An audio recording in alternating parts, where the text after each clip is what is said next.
Start your Black Friday early. Make the smart choice and switch to Sprint and get a new Samsung Galaxy S8 or GS8 Plus 50% off. That's right, 50% off a lease for the GS8 or GS8 Plus, one of Samsung's hottest devices. Plus, with Galaxy Forever, you can upgrade to the latest Galaxy anytime after 12 lease payments. Visit your local Sprint store, sprint.com/holiday deals, or call 1-800-SPRINT1 today. Requires 18-month lease and new line. Savings via monthly credit applied within 2 bills. Early termination results in remaining balance due, subject to credit and $30 activation fee. Restrictions apply. Welcome to UFO Headline News with me, Heidi Hollis. Today is Thursday, November 16th, 2017. You are listening to Inception Radio Network, the voice of the fringe majority. Here is your UFO Headline News. UFO sighting in Point Pleasant, New Jersey on July 31st, 2017. The witness states, "My family and I were eating dinner at an outdoor restaurant in Point Pleasant, New Jersey, at the height of the summer shore season at around 8:20 p.m. on July 31st, 2017. I looked up to the northwestern sky and saw 3 white, bright orbs in the sky. The way they were aligned and the fact that none were blinking seemed somewhat odd, but I still reasoned that it was an airplane. However, when I looked up for a minute later, they were all in the exact same spot. For the next 10 minutes, I stared at them as they stood motionless in the sky. My family members were also baffled as to what type of aircraft the lights belonged to, and if it was an aircraft at all. After that time, the 3 appeared to slowly dim, then extinguish, in about the span of 5 seconds. It was a beautifully clear summer evening over Point Pleasant, so someone else had to have seen them and wondered what they were as well." Next, UFO sighting in Mount Baldy mountain range, California on September 10th of 2017. The witness states, "I came home from work, the usual late shift, at around 1:30 a.m. I went inside around 2 to 3 a.m. and began to stargaze. I have seen lights in the area before. Then 2 orbs appeared. I had not seen them, and I would have noticed them during to the good clear and dark night. From the driveway I can see 2 peaks of the Mount Baldy area. In between the peaks were 2 orbs hovering. They sat for a good 10 seconds before descending. One descended faster than the other. They caught up, hovered, and then descended out of my view. The reason I am reporting this so late is because my younger brother just had a very similar experience coming home. He saw one probe right about 30 miles away descend rapidly. He described it as dropped to the ground. I know this area is active on an infamous level. I was interested in hearing more feedback. I've seen orbs here at least 4 to 5 times, so I know I will see them again." Next report comes to us from UFO sighting in Thornaby, England on November 7th, 2017. The witness states, "I went out into my front garden for a cigarette with my husband and looked up at the clouds. Above the houses across the street, I noticed a very bright white intermittent trail. When following the trail to the right, noticed a small white glowing spot, perhaps an orb. Moving in front of the clouds, I told my husband to take a look at it, but the trail had disappeared and he wasn't able to see the orb before it disappeared. I'm not certain whether it went into the clouds or just disappeared. The flight path for the local airport goes over our house when planes are in holding to land. This definitely was not a plane or helicopter. There was no sound, and the trail it left wasn't like a normal contrail or chemtrail from a plane. The trail was like a series of dashes, but they weren't perfectly straight. Like the orb was bouncing up and down a bit as they were made. And they were really bright, almost like they had their own light source. Very odd.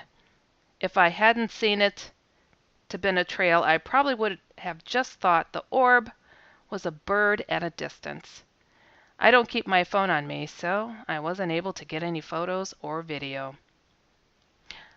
Our next sighting comes from UFO Sighting in Vancouver, British Columbia on November 7th of 2017. The witness states, I was coming back from work and saw what looked like a shooting star. So I began to take out my phone to film the shooting star. However, it started to stop and brighten up and then began to move in a direct and different direction. And that's when I began recording. I was too confused and assumed it's a plane, so I just ignored it until I got home and looked at it again and thought, maybe it could be something else. To find the links to these stories and more, be sure to come to UFO Headline News and follow the link for this date. From UFO Stalker. Next, on to Earth Sky News. A study probes Saturn's moon Enceladus, plus a new mission? A new study shed light on what powers Enceladus' extraordinary geologic activity while at a conference in Seattle just last week. Space visionaries discussed a return to Saturn's geyser moon. There was exciting news last week about Saturn's fascinating moon Enceladus, a geologically active world that sprays water ice particles, water vapor, and organic compounds from fissures on its surface. On November 6, 2017, European and U.S. researchers announced results from a new modeling study which might solve a decades-old puzzle about what types this little outer solar system moon active as opposed to just freezing solid. The study showed that if the moon has a highly porous core, heat from friction could power its hydrothermal activity for billions of years. Then, on November 9th, during the New Space Age conference at Seattle's Museum of Flight, Russian billionaire Yuri Milner described a vision to send the first privately funded interplanetary space mission to look for life at Enceladus. New mission? Yuri Milner is known for his financial support of the search for life beyond Earth via Breakthrough Listen to the radio telescopes and Breakthrough Starshot, a plan to send swarms of nano spacecraft through the star system next door, Alpha Centauri. The latest twist, as reported by Alan Boyle in GreekWire on November 9th, states, it's a plan to bring the search for life beyond Earth closer to home. In the past, astrobiologists have speculated that microbial life could lurk far beyond and below the surface of Mars, or beneath a miles-thick layer of ice on Europa, one of Jupiter's moons. But Milner said at the conference, the most promising recent candidate is Enceladus, one of the moons of Saturn. As reported by Boyle, Milner said at the conference that he and others, including Carolyn Porco, who headed NASA's imaging team for Cassini mission, formed a, quote, little workshop around the idea of a private space mission to Enceladus. Milner asked, can we design a low-cost, privately funded mission to Enceladus which can be launched relatively soon, and that can look more thoroughly at the plumes of water ice particles, water vapor, and organic compounds spewing from Enceladus to try to see what's going on there. Milner told GeekWire that he's unsure of a time frame for a privately funded mission, but hopefully it could happen sooner than missions being considered by NASA or ESA, including ELF, ELSAH, and ET2. He indicated to GeekWire he is considering funding a feasibility study for a private mission to Enceladus. New insights. The new study about Enceladus' interior uses data from the Cassini spacecraft, whose mission to Saturn lasted from 2004 to September of 2017, and is based on computer modeling. The study was published a couple of days before the New Space Age conference on November 6th in the peer-reviewed journal Nature Astronomy. The researchers said in a statement that their study helps resolve a question they've grappled with for a decade, since Cassini discovered active geysers on Enceladus. That is, where does the energy to power the extraordinary geologic activity on Enceladus come from? Researchers believe that the temperature inside Enceladus, a tiny world, only 300 miles across, in the cold outer solar system must be at least 194 degrees Fahrenheit, which is 90 degrees Celsius. But what keeps the interior of the moon so warm? The amount of energy required to produce these temperatures is more than scientists think could be provided by decay of radioactive elements in the interior. Gaël Chablais, who led the new study, said where Enceladus gets the sustained power to remain active has always been a bit of a mystery, but we've now considered a greater detail how the structure and composition of the moon's rocky core could play a key role in generating the necessary energy. According to the researchers' statement, Chablais and co-authors found that a loose rocky core with 20 to 30% empty space could do the trick.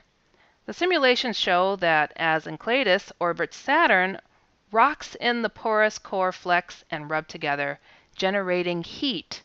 The loose interior also allows water from the ocean to percolate deep down, where it heats up, then rises, interacting chemically with the rocks. The models show this activity could be at a maximum to the moon's poles. Plumes of the warm, mineral-laden water gush from the seafloor and travel upward, thinning the moon's ice shell from beneath to only half a mile to 3 miles at the South Pole. The average global thickness of the ice is thought to be about 12 to 16 miles, or 20 to 25 kilometers. And this same water is then expelled into space through fractures in the ice. NASA's Cassini project scientist Linda Spilker at the agency's Jet Propulsion Laboratory in Pasadena, California, commented, "This powerful research makes us the newer details, namely the ocean is global and has hydrothermal activity, that we just didn't have the past couple of years. It's an insight that the mission needed time to build, one discovery upon another." Cassini ended its journey with a dramatic plunge into Saturn's atmosphere this past September 15th, although space researchers will be analyzing its data for years to come. It's clear they're already itching to get back to Saturn. Then finally, a look into the paranormal. These stories come to us from ThoughtCo, and you can find the links on UFO Headline News on Inception Radio Network. The haunted painting. Can inanimate objects be haunted? Can a spirit attach itself to a particular thing and then cause unexplained events to occur around it? An interesting letter was received by someone named Laura, who is an accomplished painter. Laura has sold many of her works to individuals and businesses around the U.S. One painting in particular, however, is unlike any other that Laura has ever done. Its subject matter, to begin with, is most unusual. It is based on a paranormal photograph, a photograph that may have captured the image of a headless ghost. Could this ghost have attached itself to Laura's painting? This is Laura's story, The Haunted Painting. She states, in 1994, James Kidd, a commercial photographer, placed one of his photos on display at a gallery in Tombstone, Arizona, where I was showing some of my own oil paintings. The photo was the old stagecoach stop at Tombstone. He first took a photo of the stagecoach stop and an old stagecoach, and then he didn't wind his camera so he could get a double exposure photo with another old wagon in the foreground. When the picture was developed, however, it revealed something unexpected. Standing on a log to the left of the wagon is a figure that the photographer did not see when he took the picture. Upon close inspection, the figure appears to be a headless man. The figure's coat, pants, and boots are quite plain and easy to see, but he has no head. The photographer says the photo has been examined by Kodak and other experts to prove that he did not doctor it in any way. The original photo can be seen at Ghosts of Tombstone. I couldn't get over that photo and asked him if I could do an oil painting of it. I do most of the paintings from photos I've taken. He said I could. Back home in Sierra Vista, Arizona, I began work on a 16 by 20 inch oil painting based on that photo. When I was about halfway through completing the painting, I started getting a strange feeling. I began to ask myself, why on earth did I want to paint? I'm back. That little voice inside your head. We both know going to Office Depot Office Max for 50% off print services is super smart. And your biz could use an Epson printer for $70 off. Now $79.99. Plus 50% off signs and banners? Oh, you deserve this. So let's go. Office Depot Office Max. Taking care of business. Offers end 11/18. Limit 1. Get 50% off coupon in-store or visit OfficeDepot.com/save. Paint this picture. And maybe I should never have started it, but I did finish it. And then some very strange, unexplained things began to happen around my home, seemingly centered around that painting. I do not believe in ghosts, but I cannot for the life of me explain how or why these strange things have happened.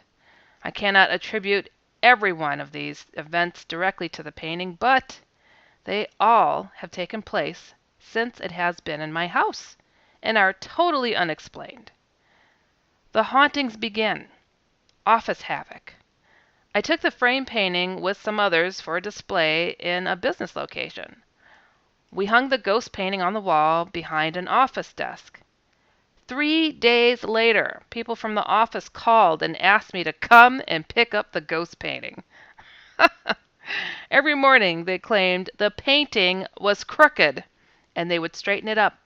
And the next morning it would be crooked again. My appointments were inexplicably messed up and papers went missing. They were actually afraid of it. So I took the painting back. Then a mysterious leak. In 1995, my husband and I moved into a brand new home in Tennessee. We wondered if this ghostly goings-on would stop, but they didn't. Oddly, the roof on the garage of this new home had a leak when it rained. The roofers came out 3 times to repair it, and although they worked on it, they said they could not find the cause of the leak. It didn't make any sense. Nothing they did stopped the darn leak. Finally, my husband asked me where the ghost painting was. I was leaning against the wall between the living room and garage. We moved the painting, and the garage roof never came back of that leak. Spilled salt. One evening, I was preparing dinner. We had an island bar, and that is where I set the table. I picked up the salt and pepper shakers, which were 2 little canning jars with handles, and set them on the bar. I went to the door and called to my husband that dinner was ready, and when I got back to the bar, salt spilled all over it and on the floor. The salt shaker was standing upright, was still where I had set it. We have no animals or children in the house to blame for the spill. It is completely unexplained. Telekinetic starfish. My husband and I were sitting in the garage talking to the little neighbor girl who had come over for a visit. On the garage wall were 3 large, dried starfish. They were hanging securely on roofing nails. The garage door was open, but there was no wind blowing or air movement. Suddenly, the largest starfish came sailing off the wall and landed on the concrete floor. It sailed across the floor about 6 to 7 feet. Wow, quite a flight. Broken gate.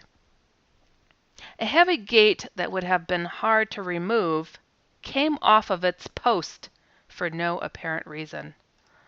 All the hardware was completely intact. Chipped glass. This event really scared me because it could have injured me. We had been doing some yard work and went into the garage to rest where it was cool. My husband said he would mix us some drinks. He returned with the drinks in thick gold-colored glasses with ice cubes. We finished our drinks, and he said he was going to have another, and I said I would too. So he mixed them in the house and brought them out. I'd taken 1 or 2 sips from my drink when I looked down to see that a large chunk of glass had been broken off the top of the glass. It was perfectly fine the first time I drank from it. Right away I thought my husband had knocked it on something, but he swore he had not. We looked all over the garage floor for the piece of glass, but found nothing. We went into the house where my husband fixed the drinks and got on the floor with flashlights and looked. Still nothing. I poured the rest of the drink through the strainer to see if the chunk of glass had fallen in, but there was nothing. The missing piece was too large to swallow without me noticing it, but I still had this very sick feeling in my stomach. We never found that missing piece of glass. The Disbeliever. I have always taken photos of the paintings I have done. People ask to see the photos of my paintings, and most always say they don't want to touch the photo of the ghost painting. The gals at the beauty shop wanted me to bring my pictures in, and one woman started bragging that she did not believe in ghosts and that it was all silly of them to avoid touching a picture. "Just let me see it," she said. She took the photo, looked at it closely, and just laughed. The night at her house, a clock that had been on the wall for 40 years fell down and broke into 100 pieces. That's what she gets for laughing, right? The hazy figure plays a hand. Our neighbor wanted to show his mother-in-law the photos of my paintings and took them home with him. They left the pictures lying on the table and started playing a 3-handed card game in which a dummy hand must be dealt. When they picked up the dummy hand, every card of the dummy hand was in one suit. That scared them to death, he told me. He got up and went outside to move his water sprinkler, and to this day he swears that he could see a white, hazy figure of a person come around the corner. He came running back to my house with the pictures and said he never wanted to touch them again. Knock, knock. The last thing this ghost did was knock on our front door. My husband and I both heard it at the same time, but our 2 German shepherds did not hear the knock. Nobody was at the door. Currently, the painting is hanging in our house. A few people have asked to buy the painting, but I am afraid to sell it. What would an unhappy ghost do in their lives? I still personally don't actually believe in ghosts. Oh, that's so silly. Yet, if I had to do it over, I would not have created this painting. She asks, coincidences? Overactive imaginations? Or is it just possible that some unknown energy surrounds the portrait of the headless ghost? Well, that's something to ponder now, isn't it? Why not do another one on a haunted painting? This next one is called The Anguished Man, a haunted painting. This is the continuing story of an eerie painting that the owner says is the focus of strange and unnerving paranormal activity. In June of 2010, a reader by the name of Sean sent this over. June 1st, 2010, Northern England. He says, "My grandmother had this painting in her attic for 25 years. She said it was evil. She told us she used to see a dark figure of a man around the house, and at night she heard strange noises and crying. She told me the artist committed suicide shortly after finishing it, and that he had used his own blood mixed in with the oils. After she died, we got the painting. It is currently in our basement. Shortly after we got the painting, various members of the family started seeing the dark figure of a man. At night, we started hearing noises, and just recently we heard crying and moaning. The painting is still in our house, and although I never believed in the supernatural, I am now convinced there's something evil about this painting. There is actually a video of this painting. Update, June 18th, 2010. The noises have been getting worse. We've heard crying coming from the corner of our bedroom. We started seeing the dark figure standing at the bottom of the bed, just staring at us. It seems to be a middle-aged man, but his features are not very clear. As a former skeptic, oh, he changed his tune, did he? I'm very curious, so I'm moving the painting into our bedroom. Previously, it's been in a cupboard downstairs. I'm feeling apprehensive and a little scared, but I'll keep updating. New update. June of 2011.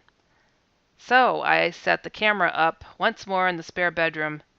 The painting has been stored away since the last recording. I recorded over 3 nights for approximately 4 hours per night between 1 a.m. and 5 a.m. I recorded the unusual banging noises, but on the second night at approximately 3:25 a.m. I recorded the painting suddenly falling over, and immediately afterward a small orb is visible just above the painting. There were no drafts in the room, and the painting was stood at an angle against the wall, so it should have not been able to tip over by itself. I also experienced the strange mist again at the top of the stairs. It was like I was suddenly surrounded by smoke, and I became very cold. And then it just vanished as quickly as it came. There's another video. Update, May 2013. I have recently temporarily moved in with my parents and obviously took the painting with me. It was only in the house for a few days when the noises started. The same noises I had previously experienced. Then, on the third night, my father fell down the stairs, the same as my son did at the other house. Thankfully, he was unhurt, but I have now moved the painting back into storage. I've been working closely with John Blackburn and Ian Lawman of the Mysteria Paranormal Group, taking the painting to some of the allegedly most haunted locations in the UK, including 35 Stonegate at York and Chillingham Castle in Northumberland. It was the evening of May 18, 2013, at the castle that a group of people experienced events that were both terrifying and unexplained. None of the guests were prepared for what was about to happen in the early hours of Sunday morning. The room went icy cold when a large, dark figure appeared in the middle of the seance circle. Well, there's the reason. Seance. Hello.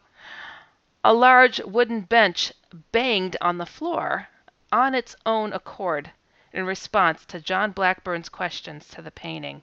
Then suddenly the bench was flipped upside down violently by what was believed to be John Sage, one of Chillingham's castle's resident powerful spirits, who we think was showing his anger to a foreign, uninvited spirit to his castle. John Blackburn stated it was the strangest experience in all of his years of investigation. There were at least 20 witnesses to these events. Thank you for joining me, Heidi Hollis, here on UFO Headline News. And remember to go to InceptionRadioNetwork.com to read and see all of the links to the stories shared here today. Also, feel free to visit my personal website at HeidiHollis.com and to read the Outlanders comic here on Inception Radio Network. And always, be powerful, be informed, and have a wonderful rest of your day.